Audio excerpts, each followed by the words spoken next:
Hey, welcome back to IntyCenter and another whip around Fidus. We start this week with Amazings leaving it late, but getting a dramatic win over Mandalore. We were tied at 2 entering the ninth when Roy Campanella got a leadoff single off Toad Ramsey. 2 walks to Bryce Harper and Manny Machado loaded the bases. Cal Ripken Jr. singled. He brings in 1 run, but Jody Votto grounds into the dreaded 3-2 force. Keith Hernandez stepped in as a pinch hitter, delivered the second run of the inning on a sac fly. Ty Cobb singles to score Ripken, ending Ramsey's night. Rafa Betancourt entered. A single by Fernando Tatis Jr. was aided by a throwing error from Byron Buxton. That makes it 6-2. And that would be enough. Babe Ruth made it interesting. He put 2 runners on base, but Francisco Rodriguez relieved. He retires Buxton. He gets Norm Cash to get the save and get the win for Amazings. The City of Ostenard got another good start from Hilton Smith. This time he went 8 1/3 innings and was charged with 3 runs, only 1 of them earned, while scattering 10 hits. Unfortunately for him, the bullpen and his defense let him down. After a walk and 2 errors, scored a run and had another runner on base. Dottie Hinson replaces Smith with Billy Wagner. Another error loads the bases for Al Kaline. Kaline doubles to unload them, ties the game at 4. Carl Yastrzemski singles on a 1-2 pitch, walks it off, and hands a dramatic loss to the City. Elsewhere, Hanley Ramirez collects 3 hits and 4 RBI. The Orange Barrels beat the Bandwagoners 9-7. Paul Hines goes 5 for 5. The Family Madrigal helped keep Game of Throws out of the win column. They take that one. We move on to the 8th. We have Bert Blyleven tossing a complete game gem. 1 run allowed, 7 hits, 4 walks, 2 strikeouts. Northern Shores gets back to their winning ways. They take that game 4-1 over the Pilots. Turkey Stearns with the pinch hit, 2-run homer in the 8th inning for a shack of their own. They avoid dropping a second game to Ciorak. They take the second game of the series 5-3. Hey, Judge Judy and poor bullpen management, name a more iconic duo. Up 9-6 entering the 9th. Judy left Heath Bell in the game for reasons. Bell gives up a single to Rogers Hornsby, retires Jim Thome, walks Matt Kemp, and Judy finally pulls him for Troy Percival. Percival gives up a single to John Beckwith to load the bases, walked the pinch hitting Rico Petrocelli for 1 run, had another run scoring a single from Gwynn, 1 more on a throwing error from Oscar Charleston. Reggie Smith scored another on a sac fly, and then a Deacon White single and an error from Mickey Mantle scored another run. Judy brought in Liam Hendricks. He retires Hanley Ramirez, but by then it was 11-9 in favor of the Barrels. Tom Gordon worked around a 1-out single by Jeff Kent, and the Barrels take that one 11-9. And hey, let's just admit it. While it's fashionable and perhaps correct to mock Judy and her bullpen, maybe the Bandwagoners should, practice some freaking defense. And one last story for the day. It's over. It's over. Game of Throws have won a baseball game. Their losing streak to snap the season is finally snapped. Dave Winfield and Archie Vaughn each homer. Jim Malone and Don Sutton combined for 4 scoreless innings of relief. They beat the Family Madrigal 7-2 and get their first win of the season. One last game in this first set of series. How about a 4-run 9th inning to tie the game at 8 and a 5-run 10th for a shack of their own? They leave it late, but they win another one in dramatic fashion over Ciorak. Turkey Stearns homers for the 2nd straight game, making a play to not to be at the Thanksgiving table, but to also be every day at the plate. The big hit in the 9th was a 2-run double from Cy Seymour. And the 5-run top of the 10th meant a leadoff home from Barry Larkin, broke Bryce's heart, but didn't actually impact the results of the game.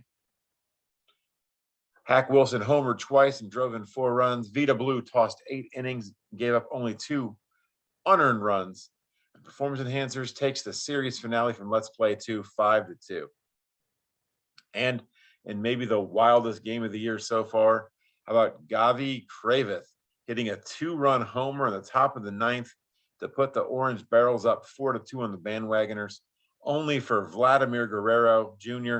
to hit a pinch hit 2-run homer in the bottom of the inning with 2 outs to send us to extras. In the 10th, Tony Gwynn triples and scores. Deacon White adds an RBI single. Roger Clemens comes in. He strikes out the side, including striking out Oscar Charleston at the plate. He was the tying run, strikes him out to end the game, and the Barrels take that one in extras. Let's go ahead and switch up dance partners, and we'll find that Big Ed Delahanty finds a dance partner he likes. He goes deep 3 times in the opener, a 5-for-5 day at the plate. Turns out Stone Temple Seattle Pilots needed all those hits. They eke out a 15-12 win over Let's Play 2. Joe Morgan also enjoyed the day. He collected 4 hits and 5 RBI, including a grand slam homer. The Steel Tiger Cranes double up amazings, 16-8. Silver King and Randy Johnson started what turned out to be a classic pitcher's duel. King goes 8 innings, gives up 1 run on 5 hits, strikes out 6. Johnson goes 6 innings, giving up 1 run on 6 hits, strikes out 5. Al Kaline, though, he gets the game-winning single against Curt Schilling in the 9th. That lets Aroldis Chapman close it out for the Throws. They take it 2-1. Moving on to the second game of the series, and hey, Stone Temple Seattle Pilots and Let's Play 2, they almost played 3 today. The Pilots withstand a late rally to win the first game of the doubleheader, and then the nightcap takes 14 innings.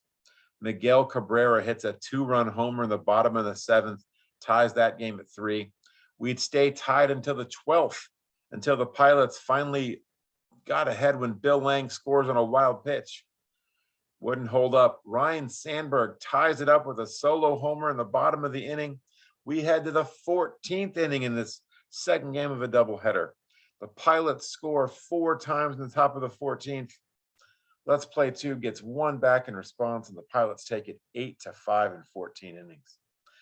Raise your hand if you had the Pedro Martinez, Greg Maddux matchup using 12 different pitchers. Imagine how many they'd have had if Pedro hadn't tossed 8 in that one. How about Cliff Lee, though? Cliff Lee tosses 8 innings of shutout baseball, scatters 8 hits, strikes out 6. That, combined with just enough hits off Addie Joss, and the Orange Barrels take the second game in a row off a shack of their own. They lead the Battle of Ohio 2-0. And as the calendar turns once more, we'll make it a sweep in the Battle of Ohio. Deacon White drives in 3 runs. Cherokee Fisher tosses 7 1/3 solid, if not spectacular innings. And Hal Newhouser couldn't get out of the 4th inning.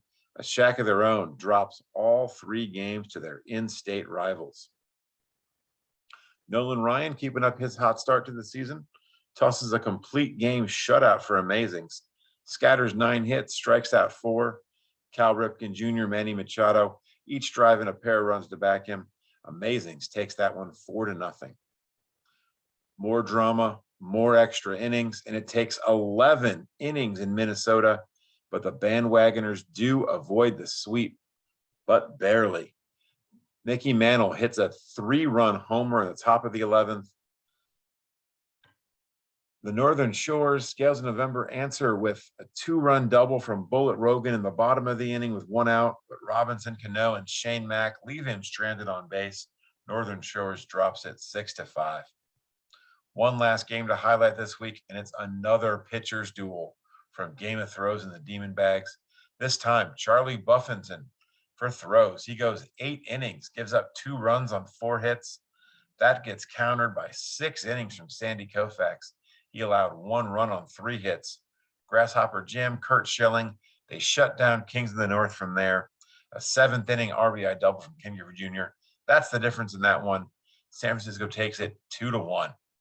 A lot of great games this week. Check out those recaps on those box scores, and we'll catch you next time on IntyCenter.